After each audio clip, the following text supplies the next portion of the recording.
Houston's Justin Verlander pitches during the third inning. The Seattle Mariners played the Houston Astros in a Major League Baseball game at T-Mobile Park in Seattle, Washington, on Saturday, April 13, 2019.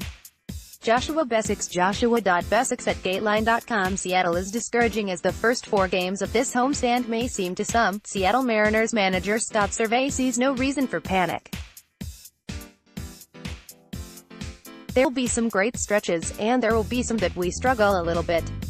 Servais said, "That's just part of it. I'm not at all discouraged." Through the first 2 weeks of the 2019 season, the Mariners rocketed to the best start in club history, and the best record in the majors at 13-2. They returned home Friday night, and lost 4 straight ahead of Tuesday's second game against the Cleveland Indians. Seattle was averaging nearly 8 runs per game entering this homestand, but managed just 6, 1, 2 and 4 runs each of the first 4 outings. "We made it look easy for a while, but it's hard," Servais said. "How did the offense cool off so fast?" The starting pitchers for the Houston Astros and Cleveland on Saturday, Sunday and Monday had a lot to do with it. Each of them finished in the top 6 in the American League Cy Young voting last season. Saturday, the Mariners drew Astros ace Justin Verlander, who won the Cy Young in 2011, and has 6 more top 5 finishes in his career, including second last season. Verlander threw a gem against the Mariners, tossing 6 innings, allowing just 1 run on 2 hits. He struck out 11 batters, and walked none. "I think we had a lot of good at-bats that can go unnoticed with the numbers that he put up," Mariners first baseman and designated hitter Daniel Vogelbach said. "Nobody went down easy. He made him work for everything." Sunday afternoon, Houston's Gerrit Cole worked another impressive outing against Seattle, completing 6 innings while allowing 2 runs on 4 hits. He matched Verlander, striking out 11 and walking none. Cole finished 5th in last year's Cy Young voting. Those two, Cole and Verlander, are 2 of the best right-handed pitchers in the game, Mariners outfielder Mitch Haniger said after the Houston series.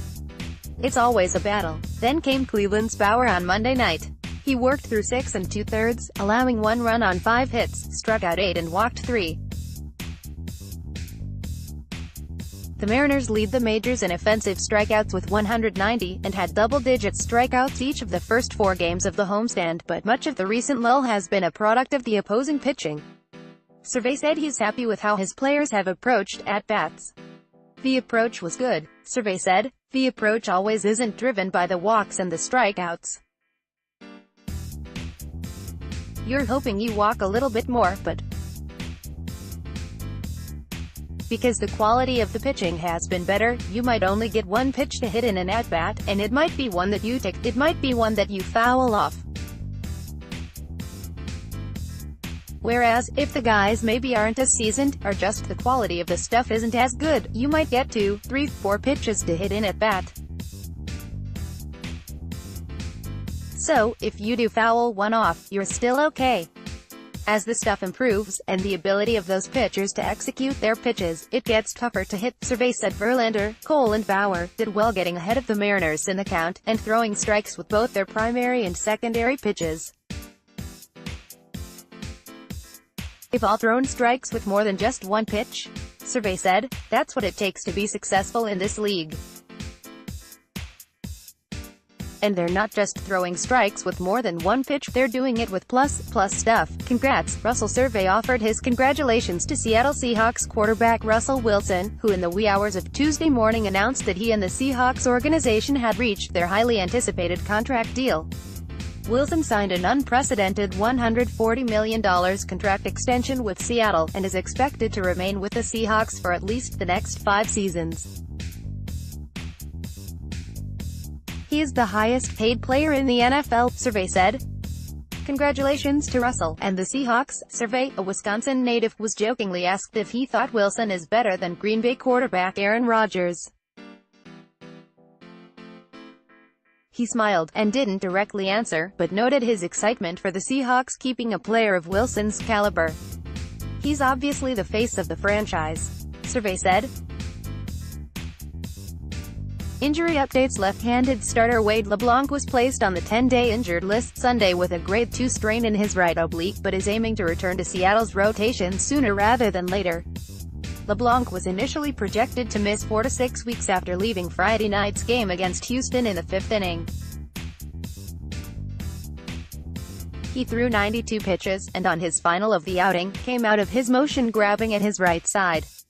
"I think as he gets moving down the road here to recovery, he's optimistic it's maybe not going to be as long as they say," Servais said. "But most players are. He's feeling okay." Right-handed reliever Gerson Bautista, who was diagnosed with a grade 1 pectoral strain near the end of spring training, could begin a minor league rehab assignment in the next week or so, Servais said.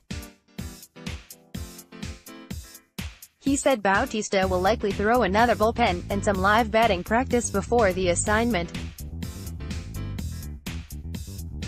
"We're starting to push that along a little bit quicker with him," Servais said. "Let's block ads. Why?